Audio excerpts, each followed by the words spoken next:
네, 안녕하세요. 애틀란타 BDS의 한현 부동산 전문인입니다. 네, 안녕하세요. 주택융자 전문인 최윤석입니다. 네, 요즘 집들 많이 매물로 또 나오기 시작했어요. 뭐 많이 보여요, 그죠? 네, 네. 이제 올 3월, 4월보다도 조금 많이 셀러스 마켓이다 보니까 파시려는 분들도 많이 늘고 실제 마켓에 이제 조금씩 매물이 풀리는 시점인데 저희 시청자분 중에서 한 분이 이런 질문을 하셨어요. 집을 현재 거주를 하시면서 집을 파는 거. 네. 네, 그러니까 팔고 사실 상황. 그렇죠. 예, 백투백이라고 하죠. 네, 백투백 클로징이라고 네. 하는데 이게 퍼즐처럼 딱 맞으면은 좋은데 쉽지가 않아요, 현실적으로. 한 5명 중 3분 정도는 하시는데 2분 정도는 좀 힘들어 하세요. 네, 이제 좀, 이게 상황이 다 맞아야 되잖아요. 그러니까요. 네, 네. 그래서 오늘 여기에 관련해 가지고 간략히 한번 설명을 드리려고 해요. 그래서 한번 이렇게 파실 때 집을 파시면서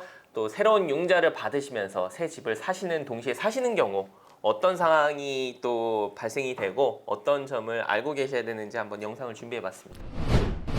집을 기존에 소유를 하시는 분들이 네. 이제 새 집을 가실 때 어떤 경우가 제일 많냐면 그 집을 고쳐서 매물로 내놔야 되는 경우가 있기 때문에 백투백 클로징이 좀 불안하신 거예요. 그쵸. 그렇기 때문에 이 집을 팔면서 동시에 새 집을 갈 수가 없기 때문에 이 집을 남겨놔야 되는 상황이 오는 거죠. 네. 그런 경우에는 아무래도 페이머니 더블이잖아요. 새 그쵸. 집과 헌집에. 네. 거기에 대한 좀 부담이 있기 때문에 네. 그거에 대해서 좀 조심하셔야 되는 이유 중에 하나예요. 그렇죠.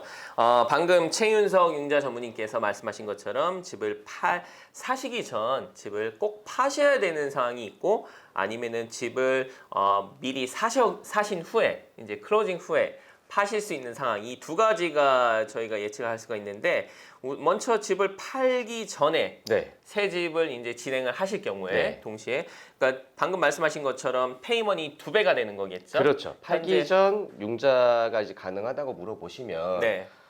가능하신 분도 계시고 안 가능한 분도 계시다라고 이제 답을 할 수가 있을 것 같아요. 그거는 이제 재정 상태에 따라서 그렇죠. 재정 상태에 따라서 다르기 때문에 네. 뭐 이제 어떤 분들은 몰기지 페이오프 되신 분들도 계세요. 그런 그쵸. 분들은 뭐 재산세라든지 보험비만 나가기 때문에 그 집을 안 팔고도 충분히 이사 갈 수 있는 소득 계산으로 좀 볼 수가 있죠. 소득이. 그렇죠. 근데 이제 몰개지가 있으시고 네. 이제 또 새 집은 또 좀 더 높은 집으로 가잖아요. 보통 이사 갈 보통 때. 네. 이제 또 익스펜스는 조금 더 늘어나고 네. 그러면 몰개지가 양쪽으로 더블이 되기 때문에 그만큼 커버를 할 수 있는 부채 상환 비율을 만들려면 아무래도 좀 고소득자여야겠죠. 네, 인컴 보고가 더 많이 되셔야 되는 상황이고 그렇죠. 또 집을 꼭 파셔야지 새로운 융자를 받으실 경우에는 예를 들어서 다운페이 네. 다운페이먼이 이제 그 에꼬리에 있을 네. 경우 그 집을 네. 파신 돈으로 다운페이를 하실 경우에는 반드시 팔아야 되는 상황이시고 반드시 팔아야 되고요. 네. 그 또 주의하셔야 할 점은 뭐냐면 이 백투백은 거의 시간 싸움이에요. 그쵸. 뭐 예를 들어서 변호사가 다르고 주가 다를 경우에는 보통 그 내가 살고 있는 집을 전날 클로징을 하고 네. 새 집을 다음 날 클로징을 하시는 거예요. 근데 그쵸. 그럴 경우가 아니라 이제 뭐 조지아에 사시고 카운티가 같은 카운티에 이제 집을 사신다고 하면 뭐 변호사 A를 쓴다고 하면 내 파는 집도 변호사 A를 쓰시는 게 제일 좋아요. 아무래도 시간적으로도 그렇죠. 왜냐면 이제 세이브가 돈이 되죠. 또 와이어 트랜스퍼 되는데 시간이 걸리잖아요. 그쵸. 근데 또 어떤 은행들마다 또 제각기 다 다르기 때문에 다음날 돈이 들어올 수 있는 상황이 생길 수도 있고 그런 상황이 생기기 때문에 웬만하면 같은 변호사, 네. 한 변호사한테 내 파는지 사는 집을 다시는 게 좋습니다. 그렇죠. 이렇게 백투백 클로징이라고 집을 파셔야지 새로운 융자가 가능하실 경우 지금 상황을 그렇죠. 설명을 드렸고요. 경우에 따라서 만약에 인컴이 또 다른 융자를 얻을 만큼 인컴이 높지가 않으실 경우에는 남편분 현재 소유하고 계신 집이 남편분 성함으로 돼 있을 수가 있고 또 부부 공동 명의로 세금 보고를 하셨다 하면은 와이프 분 성함으로 융자를 받는 것도 하나의 방법이 될 수 있잖아요. 그렇죠. 뭐 이제 예를 들어서 부부가 맞벌이로 일을 하고 계시는데 뭐 네. 예를 들어서 내가 지금 살고 있는 집은 남편 이름으로 되어 있어요. 그렇죠. 하지만 와이프 이름으로도 충분히 구매가 가능해요. 그런 경우에는 와이프분 이름으로 사시는 게 좋죠. 네, 지금까지는 집을 이제 꼭 파셔야지 새로운 융자가 진행되는 경우를 설명을 드렸고 네. 어떤 경우에는 또 경우에 따라서 현재 집을 렌트를 놓고 킵을 그렇죠. 하시면서 그렇죠. 또 새로운 집을 구매를 하시는 경우가 있어요. 요새 좀 집 팔기 아깝잖아요. 그쵸. 아깝기 네, 때문에 집값도 많이 오르고. 네, 많이 오르고 앞으로 계속 오를 것 같은 전망이 저는 좀 더 보이거든요. 네. 그렇기 때문에 그런 거를 좀 생각을 하시는 분들은 안 파세요, 잘. 안 그쵸. 팔고 차라리 어차피 내가 이 집을 싸게 샀고 렌트비도 좀 많이 올랐죠. 올랐기 때문에 이 집을 아예 투자용으로 돌리고 가겠다라고 그쵸. 하는 경우도 가능은 해요. 네. 가능은 한데 여기에서 가능하지 않은 융자 타입이 하나 있어요. 네. 그게 이제 FHA 융자입니다.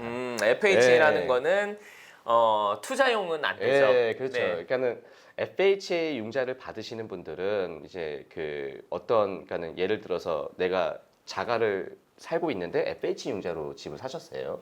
집을 사셨는데 내 다음 집은 뭐 5% 다운하고 20% 다운하고 컨벤셔널 융자로 받으신단 말이에요. 네. 근데 그랬을 때 FHA에서 요구하는 그런 가이드라인이 있기 때문에 네. 그 가이드라인을 좀 맞추기가 힘들어요. 네. 힘들기 때문에 이제 그런 가이드라인을 따라서 그 렌트 집을 놓고 가시는 분을 별로 볼 수가 없어요. 그쵸, 그게 좀 아무래도. 다음 시간에 또 FHA 가이드라인에 대해서 해드리겠지만 그런 경우에는 조금 힘들지만 그런 경우가 아니고 컨벤셔널 융자를 가지고 계신 분들은 이제 그 집을 렌트를 주고 렌탈 인컴을 쓰고 이제 이사를 가실 수가 있는 거죠. 그쵸. 근데 뭐 예를 들어 렌탈 인컴이 2,000불이라고 하면 2,000불 다 사용하는 게 아니라 그 2,000불의 75%밖에 인정을 안 해드려요. 그러면 즉 렌터를 놓고 네. 지금 현재 기존의 집을 킵을 하시면서 새 그렇죠. 집을 이제 구매를 하실 경우에 렌트 인컴이 2,000불로 가정할 때 거기에 75%, 75%. 1,500불, 그렇죠. 1,500불을 수입으로 인정을 받는다 이거죠. 받고 해드리는 거죠. 네. 그런 식으로 하면은 부채 상환율이 줄기 때문에 줄죠. 네, 그게 가능하는 얘기고. 그리고 6개월치 그 몰기지 페이먼에 대한 리절브도 가지고 계셔야 돼요. 네. 투자용으로 놔두고 가기 때문에. 오케이. 그래서 그런 거를 좀 조심을 하시고 하시면 뭐 충분히 쉽게 렌트를 놓고 새 집으로 이사 갈 수 있는 상황이 될 수가 있는 거죠. 네, 이런 경우에도 이제 기존에 요즘 같이 집값이 많이 오르는 경우에 가능하시다면은 집을 현재 거주하시는 집을 킵을 하시면서 렌트 수입을 놓으시고 그다음 또 새 집을 이제 진행하시는 경우 거기에 대해서 지금 설명을 드렸는데 중요한 거는 렌트 인컴의 75%까지 맞습니다. 수익을 인정을 받으실 수 있고 그렇죠. 6개월치 몰기지 페이먼의 6개월치가 예치가 돼 있으셔야 되고 예치가 돼 있어야 합니다. 네, 그리고 또 한 가지 중요한 거는 현재 갖고 계신 몰기지 타입이 FHA 융자일 경우에는 조금 힘들고 그렇습니다. 네, FH라는 거는 거주, primary home에 이제 관련해 가지고 융자가 나오는 거기 때문에 자연적으로 이거는 렌트로 놓는 동시에 investment property가 되기 때문에 아무래도 조건이 안 맞죠. 그렇죠. 예, 그리고 FHA 조건을 가이드라인이. 맞추려면 하는데 뭐 에코리가 20% 이상 있어야 하고 또 그 파는 집이 또 100마리 이상 차이가 나야 되고 그런 좀 복잡한 조건들이 있어요. 네. 네. 그래서 웬만하면은 FH 융자 같은 경우는 렌트 하우스를 이제 킵하시기가 좀 힘드시다 이제 생각을 하시면 되고요. 그래서 FHA를 가지고 계신 분들은 보통 이제 어떻게 하시냐면 살고 계실 적에 네. 프라이머리로 재융자를 하시고 나서 렌트를 주고 나가시는 방법도 있겠죠. 네, 그게 가능하겠네요. 가능하죠. 네. 가능하죠. 네, 이런 이제 팔고 사시는 경우 아니면은 기존의 집을 킵을 하시면서 또 새 집을 이제 사시는 경우에 대해서 설명드렸는데 요즘 같은 경우 새 집을 사시는 비율도 많이 늘었어요. 거의 새 집을 많이 선호하시기 하는 편이죠, 그죠? 그죠. 아틀란타 같은 경우는. 네, 근데 또 반대로 새 집이 워낙 이게 땅덩어리가 작으니까 네. 너무 이렇게 붙여서 짓잖아요. 네. 그래서 자기만의 공간이 좀 없어 보여서 반대로 좀 연식은 돼도 좀 땅도 넓고 뒷뜰도 넓고 이런 거를 좀 많이 찾지 않나요? 그렇죠. 네. 네, 새 집이라고 무조건 좋은 건 아니고요. 집마다 또 그 개인마다 상황에 따라서 맞는 조건이 있기 때문에 무조건 새 집은 좋은 건 아니에요. 저는 다음번에 그걸 한번 해봤으면 좋겠어요. 제가 비교로 한번 해드릴게요. 새 집과 헌집. 네. 왜냐하면 이게 다 그 뭐라 그럴까 안에 들어가는 소재도 다 다를 것 같아요. 많이 재료도. 틀리죠. 네, 건축 기법도 많이 틀리고 자재 틀리는데 제가 말씀드리려고 하는 거는 새 집을 구입할 때 요즘 같은 경우는 저희가 새 집을 계약할 적에는 클로징 데이를 계약서에는 안 쓰잖아요. 그렇죠. 네, 네. 땅에다가 계약을 하시고 이제 집을 짓기 시작하신 경우에는 클로징 데이가 처음서부터는 안 돼 있고 이제 타겟 예상 클로징 데이를 하는데 요즘 같이 이렇게 자재 부족이다 뭐 이렇게 뭐 원자재 상승 인건비 상승 뭐 이렇게 뭐 자재 딜리버리 타임이 딜레이 되는 시점에는 클로징 데이를 빌더들이 온 타임에 못 맞춰요. 요새 많이 밀리고 있어요. 네, 그래서 클로징 데이가 뭐 처음에 계약 당시에 6월 달에 클로징 뭐 타깃이다, 혹은 7월 달에 클로징 타깃이다 하는 게 뭐 10월, 11월, 심하면은 뭐 연말까지도 이게 딜레이가 되는데 이럴 경우에는 예상치 못한 상황이 생기잖아요. 그렇죠. 네, 집을 사시게 되면은 이럴 경우에는 이제 그 집을 파시고 새 집을 사셔야 되는데 이 중간에 또 텀이 이렇게 생긴단 말이에요. 맞아요. 그 네. 본인이 파는 집은 클로징 날짜를 미루기가 조금 힘들잖아요. 그쵸. 왜냐면 이제 이사를 들어오시는 분들도 뭔가 조건이 있을 수도 있고, 뭐 예를 들어서 뭐 집을 빨리 팔아야 되는 상황일 수도 있고, 네. 아니면 뭐 다운페이를 하기 위해서 이사는 나중에 오더라도 돈을 먼저 마련해야 되는 상황이 있을 수도 있잖아요. 그렇죠. 그랬을 때는 이제 셀러랑 바이어랑 템포러리 어쿠펀시를 따로 계약을 하지 않나요? 네, 그래서 저희가 계약서에 이런 상황에 대비해 가지고 이제 진행이 되는 게 temporary occupancy라고 임시 거주한다는 조건이 들어가게 돼요. 네. 그래서 이 temporary occupancy라는 상황이 발생할 수 있는데 이 상황이 발생할 경우에는 유의할 점이 있어요. 이게 시점이 막연하게 뭐 4개월이든 5개월이든 템포럴리 임시로 거주가 가능한 건 아니고요. 그렇죠. 은행의 허락을 먼저 받아야 돼요. 맞습니다. 예, 융자를 받을 적에는 보통 up to 60일까지. 60일까지는 저희가 인정을 해드려요. 네. 인정을 해드리기 때문에 내가 내 집을 샀지만, 그러니까 뭐 반대인 입장인 거죠. 내가 집을 샀는데 이분들이 새 집을 사시는 분들이야.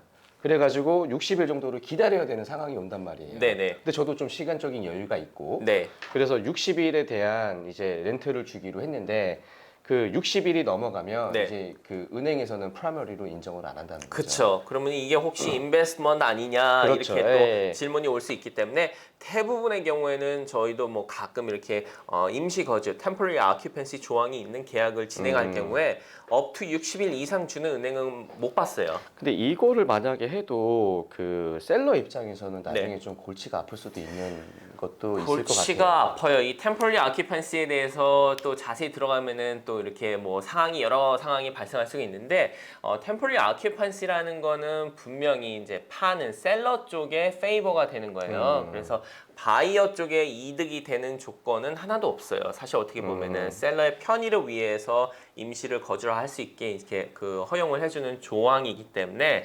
계약서에 이렇게 들어간다는 거는 사실 뭐 바이어 쪽에 뭐 베너핏이 되는 게 하나도 없죠. 그렇죠. 뭐 이제 2달치 페이먼을 걷는다 하더라도 이분들이 2달 후에 나간다는 보장은 없잖아요. 그쵸. 만약에 2달 후에 나갈 수 없는 상황이 안 돼서 네. 있다고 하면은 어떻게 해야 되는 거예요? 실제로 그런 상황이 좀 골치 아픈 상황이 이제 발생할 수가 있는데 본인이 사신 집이더라도 이렇게 임시 거주하시는 분이 버티고 일명 버티기 골치 아파. 일명 네 60일까지 이제 허용을 했는데도 네. 그 이상 이제 버티고 계신다 하면은 아쉽지만 강제 퇴거를 진행을 하셔야 돼요. 와. 법적으로. 그러니까 골치 아프게 이빅션 프로세스를 통해서 요거를 이제 법적으로 보호를 권리를 찾으실 수 있는 방법이 있는데 어쨌든 이게 상황이 골치 아플 수가 있고요. 네. 한 가지 또 유의할 점은 이렇게 temporary occupancy 임시 거주를 하실 적에는 보험 문제가 또 관련이 있어요. 실제로 저희도 이제 뭐 그 일을 하다 보면 이렇게 임시 거주 중에 셀러죠. 셀러는 이미 프리비어스 셀러이기 때문에 집을 파신 상황이에요. 더 이상 집 주인이 아닌데 그렇죠. 네, 이제 그 temporary occupancy 기간서부터는 어떻게 보면은 이제 테넌트가 되는 거죠. 네, 그래서 테넌트가 되고 집을 사신 바이어 분께서 이제 집 오너분이 되기 때문에 집 보험 면에서도 이게 뭐 홈 오너스 인슈런스냐 아니면 렌터스 인슈런스냐 이 관계도 굉장히 좀 복잡할 수 있기 때문에 명확하게 하고 들어가셔야 되는 게 가장 중요한 것 같아요. 잘못하면 보험 커버도 못 받는 그런 집이 될 수도 있기 때문에 제가 볼 때는 만약에 이런 상황이 오신다고 하면 좀 보험사에도 한번 문의를 한번 해봐야 되는 게 좋을 것 같아요. 어떤 보험을 좀 가지고 있어야 되는지. 네. 네. 그래서 보험 팔러시도 이렇게 temporary occupancy 임시 거주 상황에서는 보험 팔러시도 정확히 확인해야 되고 DP3라고 이제 인베스트먼트를 하시길 경우에 이제 그 랜로드가 갖고 계시는 팔러시가 있고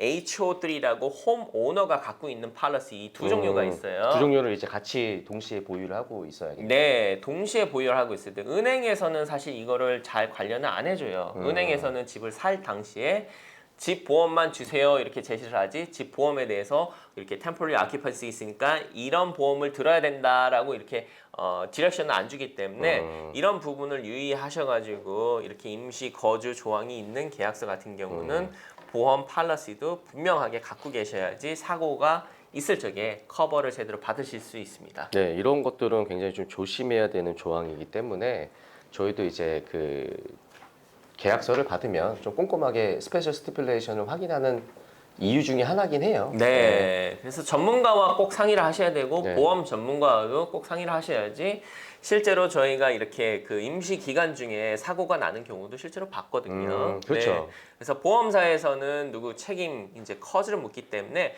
누구 어떻게 인해서 누구로 인해서 이제 사고가 발생되는지 조사를 하다 보면은 홈 오너가 아닌 사람이 임시 거주하고 있는 사람이 할 경우에는 이제 불이익이 당할 수가 있죠. 아이고, 네. 조심해야겠네요. 네. 그래서 오늘 이렇게 temporary occupancy 집을 거주하시는 거주하시면서 새 집을 이제 사실 경우 네. 동시에 사실 경우에 대해서 상황에 대해서 설명을 드려봤습니다. 네. 네, 또 궁금하신 부분 뭐 내용이 있으시면 저희 댓글이나 이메일로 보내주시면 또 성심성의껏 준비해 보겠습니다. 지금까지 애틀란타 BDS의 한현 부동산 전문인이었습니다. 주택융자 전문인 최윤석이었습니다. 감사합니다.